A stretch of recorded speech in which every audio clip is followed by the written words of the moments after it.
बिस्मिल्लाहिर्रहमानिर्रहीम। Dear fellows, आइए आज का लेक्चर शुरू करने से पहले रब्बे जुल जलाल की बारगाह में एक दफ़ा फिर मुल्तजी हों कि मौला करीम हमें ऐसे सजदों की तौफीक अता फरमा कि जिससे खिदमत खलक का जज्बा बढ़े। डियर फेलोस, जैसा कि आपको मालूम है, हमने पुलिस रूल्स 1934 पर एक सीरीज़ ऑफ लेक्चर शुरू की हुई थी। आज उस सीरीज़ ऑफ लेक्चर का 8वां लेक्चर है। डियर फेलोस, आज हम ये देखेंगे कि अखराज रिपोर्ट कैसे मुरतब होती है। प्राइमरीली हम फोकस करेंगे पुलिस रूल्स 1934 पर, और इसके साथ साथ high court rules and orders का वॉल्यूम जो 3 है उसको भी हम कंसल्ट करेंगे। डियर फेलोस, बुनियादी जो सवाल जिसको हमने एड्रेस करना है वो ये है कि बाज़ औक़ात एक मेरिट पर जब FIR की अखराज रिपोर्ट मुरतब होती है तो उसको हम सबमिट करते हैं मजिस्ट्रेट के सामने फॉर अप्रूवल, और मजिस्ट्रेट की अप्रूवल के बाद उसकी कैंसलेशन होती है। लेकिन बाद दफ़ा जुरिस्डिक्शन की बुनियाद पर भी FIR खारिज होती है, तो क्या उस सूरत में मजिस्ट्रेट के हाँ इसको सबमिट करना ज़रूरी है या नहीं? ये एक क्वेरी एक दोस्त की तरफ से पुट की गई, तो मैंने मुनासिब समझा कि इसको अब कम्प्रीहेंसिवली इस टॉपिक को एड्रेस किया जाए। दो कि इस पर एक ऑलरेडी कम्प्रीहेंसिव लेक्चर जो है वो चैनल पर मौजूद है कैंसलेशन ऑफ FIR के हवाले से। तो इस पर मैंने कुछ क्वेश्चंस फार्मुलेट किए हैं, पहले वो मैं आपके सामने रखता हूँ और फिर वन बाय वन हम इनके दोनों लॉज के तहत आंसर लेने की कोशिश करेंगे। पहला क्वेश्चन ये है कि अखराज रिपोर्ट किन सूरतों में मुरतब की जाती है। नंबर 2, अखराज रिपोर्ट कौन मुरतब करता है। नंबर 3, क्या हर FIR की अखराज रिपोर्ट मजिस्ट्रेट के हुक्म से खारिज होगी या बनेगी। नंबर 4, क्या मेरिट पर अखराज रिपोर्ट और जुरिस्डिक्शन की बुनियाद पर अखराज रिपोर्ट में कोई फ़र्क है। नंबर 5, अगर जुरिस्डिक्शन की बुनियाद पर अखराज रिपोर्ट मुरतब हो तो मजिस्ट्रेट को क्या सबमिट करना ज़रूरी है। नंबर 8, मजिस्ट्रेट जो ऑर्डर पास करता है कैंसलेशन FIR के हवाले से, क्या वो जुडिशल ऑर्डर है या एग्जीक्यूटिव ऑर्डर है, एडमिनिस्ट्रेटिव ऑर्डर है, और क्या इसके अगेंस्ट रेमेडी अपील लाई करती है, रिवीजन लाई करती है या रिट जुरिस्डिक्शन लाई करती है।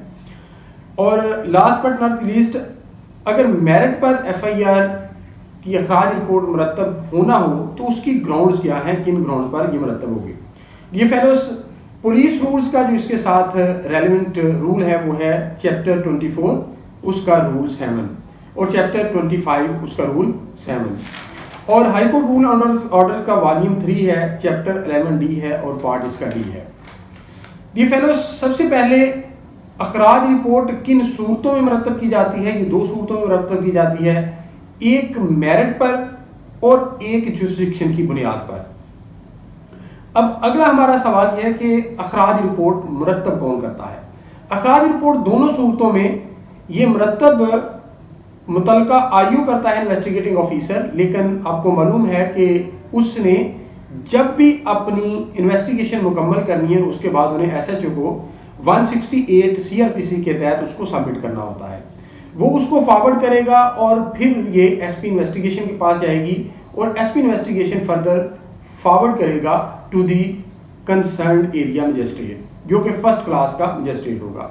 वो उस पर उसको एग्जामिन करने के बाद अगर उसके साथ एग्री करेगा तो वो एक ऑर्डर पास करेगा कि this FIR is here bye stands cancelled, और फिर वो SP इन्वेस्टिगेशन के तरफ वापस भेजेगा, वो SHO की तरफ भेजेगा और वो SHO उसके ऊपर रेड लाइन ड्रा करके और पीछे उस ऑर्डर का हवाला देकर वापस जो है वो SP को भेज देगा, SP ताकि SP ऑफिस में उसका रिकॉर्ड जो मेंटेन किया जा रहा है उसके अंदर उसको रख लिया जाए। ये तो सूरत है कि अगर मेरिट की बुनियाद पर हो, लेकिन अगर जुरिस्डिक्शन की बुनियाद पर हो, सपोज के एक FIR लॉज हो गई एक थाना पीपल्स कॉलोनी गुजरांवाला के अंदर, बाद में पता चला कि इसके साथ जो एडजेसेंट जुरिस्डिक्शन वाला थाना है ये थाना सेटल टाउन की जुरिस्डिक्शन बनती थी। अब इस सूरत में उसकी क्या तरीक़ेकार होगा, उसकी अखराज रिपोर्ट कैसे मुरतब होगी, क्या वो मजिस्ट्रेट को सबमिट की जाएगी या नहीं की जाएगी। जिस तरह मेरिट पर FIR खारिज हुई उस तरह उस पर भी ऑर्डर पास होगा या नहीं होगा। तो इसके साथ जो डील करता है वो डील करता है रूल 25(7). इस क्वेरी को आगाज के अंदर ही rule 24 sub rule chapter 24 rule 7 के अंदर भी ये बात लिखी गई कि unless the investigation of a case is transfer to another police station or district, no information report FIR, no first information report can be cancelled without the orders of a magistrate of the first class. यानी unless the investigation of a case is transferred to another police station or district, ये इसने ये जो unless का लफ्ज़ इस्तेमाल करके exclude कर दिया कि अगर जुरिस्डिक्शनल इशू है तो फिर उसको एसपी जो है वो चैप्टर 25 रूल 7 के तहत उसका अखराज मुरतब करेगा और उसको मुतलका जो थाना है उसके अंदर भेज देगा। इसके रेलेवेंट वर्ड्स में पढ़ता हूँ, cancellation of a case in one police station and registration in other. When a case is transferred from one police station to another, the offence registered in the original police shall be cancelled by the SP and first information shall be submitted to the police station in the jurisdiction of which the case occurred। यानी वहाँ से cancel कर दिया जाएगा और SP इसको मुतलका cancel करेगा, लेकिन इसको सबमिट नहीं किया जाएगा मजिस्ट्रेट की तरफ, ये वहीं से कैंसिल समझी जाएगी और ये मुतलका थाने में जिसकी जुरिस्डिक्शन है उसमें भेज दिया जाएगा। अब ये फेलोज जहाँ तक इस बात का ताल्लुक है कि इनमें फ़र्क क्या है, तो मैंने आपके सामने रखा है। इनके अंदर बड़ा वाज़ेह फ़र्क है कि ये सिर्फ एसपी मुतलका ने इसकी अखराज रिपोर्ट मुरतब करनी है और मुतलका थाना को भेज देनी है, जबकि मेरिट पर अगर अखराज रिपोर्ट मुरतब होती है तो फिर वो सबमिट होगी। डी फेलोज, इससे नेक्स्ट जो क्वेश्चन के अगर मेरिट की बुनियाद पर एफआईआर की कैंसिलेशन रिपोर्ट जो है मुरतब होनी है तो उसकी ग्राउंड्स क्या होंगे। डी फेलोज, जब हम 24/7 पुलिस रूल्स 1934 और high court rules and orders का वॉल्यूम 3 चैप्टर 11D और पार्ट डी को पढ़ते हैं तो इनके अंदर चार ग्राउंड जो है वो कॉमन दी गई हैं। दोनों की एग्जैक्ट वर्डिंग मैं आपके सामने रखता हूँ for the purpose of clarity. maliciously false, number 1, number 2, false owing to mistake of law or fact, number 3, or to be non-cognizable, number 4, or matter of a civil nature। ये 4 grounds दिए हैं police rules 1934 में। अब high court rules and orders की अगर बात करें तो सबसे पहले उन्होंने जो ग्राउंड दी वो ये दी कि नॉन कॉग्निजेबल, यानी अगर कोई नॉन कॉग्निजेबल था उसको कॉग्निजेबल बना के अपने एफआईआर दे दी तो ये this is a ground of cancellation. Number 2, that the information given to the police was false or unfounded। Number 2, ये ग्राउंड दी कि जो दी गई है वो गलत है इंफॉर्मेशन और बेबुनियाद है। Number 3, and the police apply for magistrate authority to show cause such cases as non-cognizable। Next, false as the case may be। इन दोनों को जब हम जक्स्टा पोजीशन में रख के पढ़ते हैं तो दोनों के अंदर जो कॉमन ग्राउंड्स ऑफ कैंसिलेशन है वो 4 हैं जो मैंने आपके सामने रख दी।